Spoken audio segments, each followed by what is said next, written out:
On December 23, 1913, just 2 days before Christmas, President Woodrow Wilson signed a piece of legislation that would permanently reshape the American financial system. It was called the Federal Reserve Act. At the time, the signing did not carry the dramatic weight it would later require in public memory. There were no mass protests in the streets, no immediate sense that something fundamental had shifted. Newspapers reported on it, but the tone was measured, even procedural. A reform bill had passed.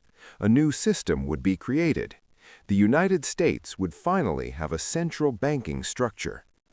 To understand why that mattered, it helps to step back. Before 1913, the American financial system was fragmented. Banks operated independently, issuing their own notes and managing reserves with limited coordination.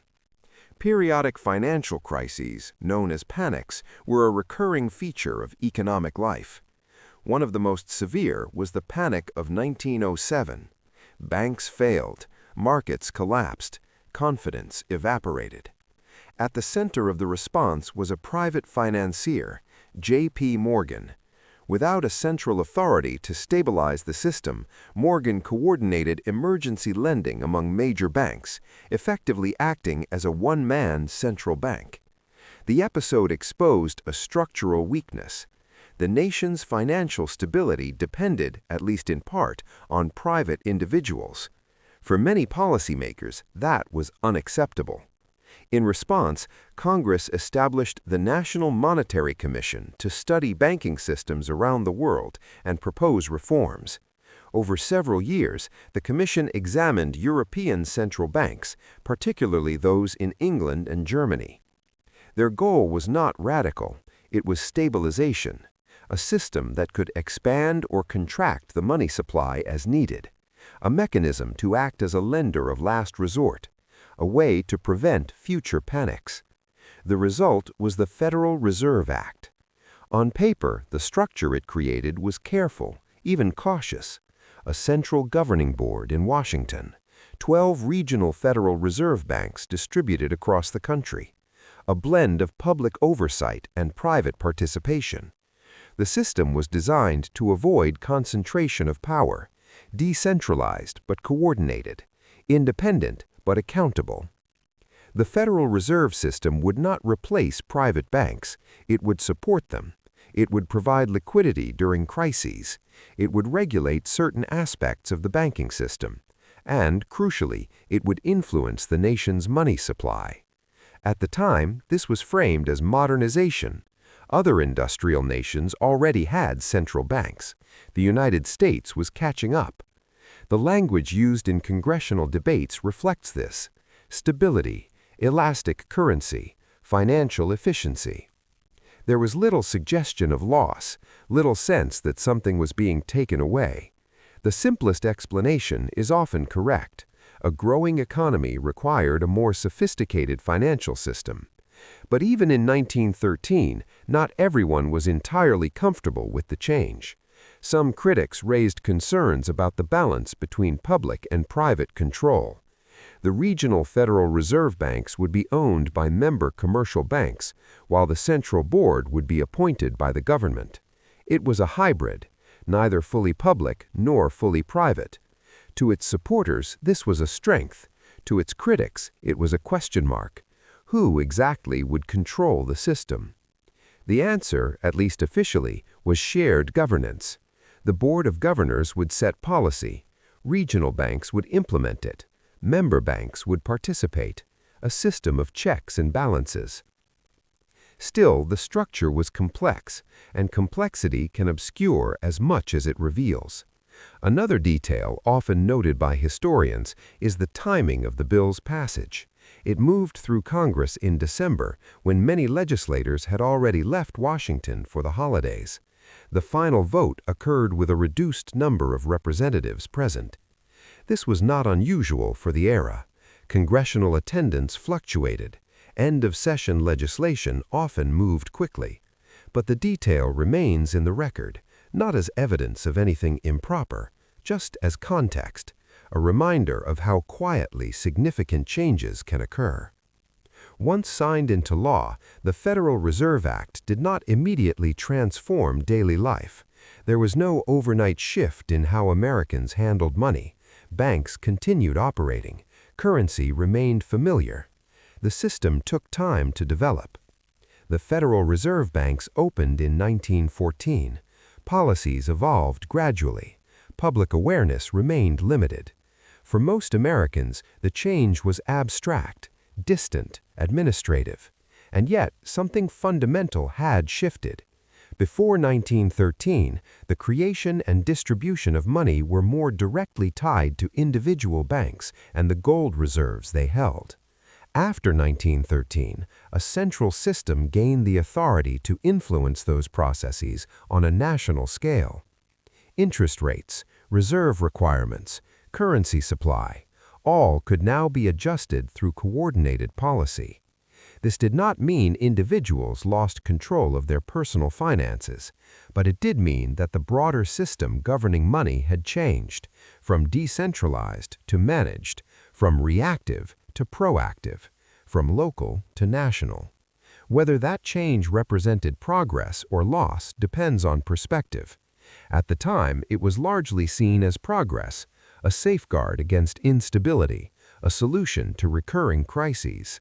But the language used in later decades would be different, more reflective, more skeptical. Because once a system gains the ability to shape something as fundamental as money, questions tend to follow. Not immediately, but over time. Questions about control, about influence, about who ultimately decides how value is created, distributed, and preserved. And those questions lead naturally to a deeper one. Not just what the Federal Reserve was designed to do, but how its role would evolve once it was in place. How its role would evolve became clear slowly. At first, the Federal Reserve System operated within relatively narrow boundaries. Its primary purpose was to provide liquidity during financial stress and to smooth out the kind of panic that had defined earlier decades. Discount lending, reserve management, stability. The system was not yet what it would become. Then came the first major test. In 1914, just months after the Federal Reserve Banks opened, World War I began in Europe. Although the United States did not enter the war until 1917, global financial markets were immediately affected. Gold flows shifted, trade patterns changed, governments began borrowing at unprecedented scales. The Federal Reserve found itself operating in an environment far more complex than the one it had been designed for. War finance required coordination. Bond issuance expanded. Interest rates became a tool not just of stability, but of national policy. The system adapted. Then, in the 1920s, another shift. Economic expansion accelerated. Credit became more accessible. Stock markets grew rapidly. The Federal Reserve, still relatively new, faced the challenge of balancing growth with restraint. Raise rates, lower rates, encourage lending, discourage speculation. Each decision carried consequences. By 1929, those consequences became visible. The Wall Street crash of 1929 marked the beginning of the Great Depression. Banks failed in waves, unemployment soared, the financial system contracted sharply. In retrospect, economists continue to debate the Federal Reserve's role during this period. Some argue it failed to provide sufficient liquidity. Others suggest its policies contributed to instability. There is no single consensus, but the pattern is clear. The institution created to prevent crises was now deeply involved in managing one, and its influence expanded as a result. During the 1930s, under President Franklin D. Roosevelt, the federal government introduced sweeping financial reforms. The gold standard was effectively abandoned for domestic purposes. Banking regulations increased. The relationship between government and central banking tightened. Money itself began to change, less tied to physical gold, more tied to policy decisions. Interest rates, reserve requirements, and open market operations became tools not just of stabilization, but of economic management. Then came another sequence: war, recovery, expansion. By the mid-20th century, the Federal Reserve's role had grown far beyond its original mandate. It was no longer simply a backstop for banks. It was a central actor in shaping economic conditions. Inflation, employment, growth, all became part of its scope. This evolution was not hidden. It was documented in policy papers, congressional hearings, and economic research. But it was gradual, and gradual change is often less visible than sudden transformation. At the same time, the structure of the system remained complex. Regional Federal Reserve banks still existed. The Board of Governors still operated in Washington. Private banks still held shares in regional institutions. Public and private elements remained intertwined. To most people, the system remained distant, abstract, difficult to fully grasp. And when systems are difficult to grasp, interpretations begin to diverge. Some observers view the Federal Reserve as a necessary stabilizing force, an institution that prevents financial collapse and manages economic cycles. Others are more critical. They point to its influence over interest rates and money supply. They question the balance between independence and accountability. They note that decisions made by a relatively small group can affect the entire economy. Around this point, a more controversial idea often enters the conversation. It suggests that the creation of the Federal Reserve marked a shift in control from the public to a centralized financial system influenced by private banking interests. This perspective is widely debated. Supporters of the Federal Reserve argue that it operates under congressional authority, with leadership appointed by elected officials. They emphasize transparency measures, reporting requirements, and the system's role in maintaining economic stability. Critics, however, focus on its independence. They argue that monetary policy decisions are insulated from direct democratic control, raising questions about accountability. Both views exist. Neither fully defines the system. Perhaps the tension between them is part of the design. Independence allows for long-term decision-making, but independence also creates distance, and distance can feel like loss of control. Maybe it was necessary. Financial systems are complex. Coordinated policy can prevent crises that decentralized systems struggle to manage. The simplest explanation is often correct. Still, the evolution of the Federal Reserve raises a subtle question, not about its intentions, but about its effects.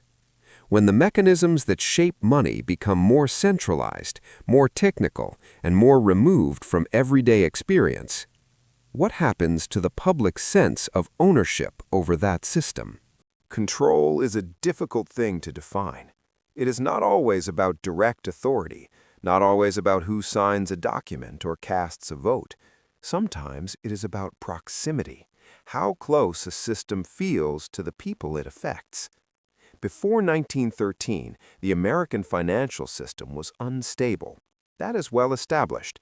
Banks failed, panics spread, credit contracted suddenly. There was no central mechanism to intervene. In that sense, control was fragmented, local, unpredictable. After the Federal Reserve Act, the system became more structured. Decisions about interest rates, reserve levels, and currency supply could be coordinated. Crises could be managed. Liquidity could be provided. The system gained resilience, but it also gained distance. Monetary policy moved into institutions that operated at a national scale. Decisions were made through committees, models, and projections.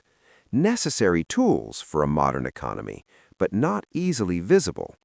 Most people do not see interest rate adjustments as they happen. They feel them later, in mortgage payments, in job markets, in the cost of goods. The cause is abstract, the effect is immediate. This creates a gap between experience and explanation, and in that gap, perception forms. Some see the Federal Reserve as a stabilizing force that quietly supports the economy behind the scenes. Others see it as a system that operates beyond direct public influence. Both interpretations exist because both reflect aspects of reality.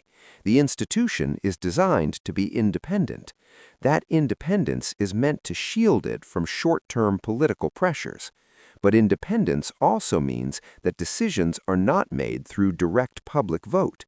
They are made through appointed leadership, expert analysis, deliberation within a relatively small group. Maybe I'm connecting dots that were never meant to touch. It is possible that this structure represents the best available balance between expertise and accountability. Economic systems are complex. They require specialized knowledge. They cannot always function through direct democratic processes without risking instability. And yet, the feeling remains that something shifted in 1913. Not abruptly, not dramatically, but structurally. Money became less tangible, less tied to physical reserves, more influenced by policy. Interest rates, once determined largely by market conditions, became tools of central coordination. Currency, once constrained by gold, became more flexible, more responsive, more abstract. These changes allowed for growth. They enabled responses to crises that would have been impossible in earlier systems. But they also changed the relationship between individuals and money, from something held and exchanged to something influenced by decisions made elsewhere, in rooms most people will never enter, documents most people will never read in full. This is not necessarily loss, but it is transformation, and transformation often feels like distance. Over time, that distance becomes normalized. New generations grow up within the system. It feels natural, inevitable, the only way it has ever worked. But the historical record preserves the transition, a moment when the structure changed, when authority shifted from a dispersed network of banks to a coordinated system with national reach. Not absolute control, but influence. Not ownership, but management. And perhaps that is the quiet tension that lingers. Not that control was taken, but that it was redefined, moved, abstracted, distributed through institutions designed to operate beyond immediate public view. The system functions, the economy moves, decisions are made, and most of the time, those decisions are felt only in their outcomes, not in their origins.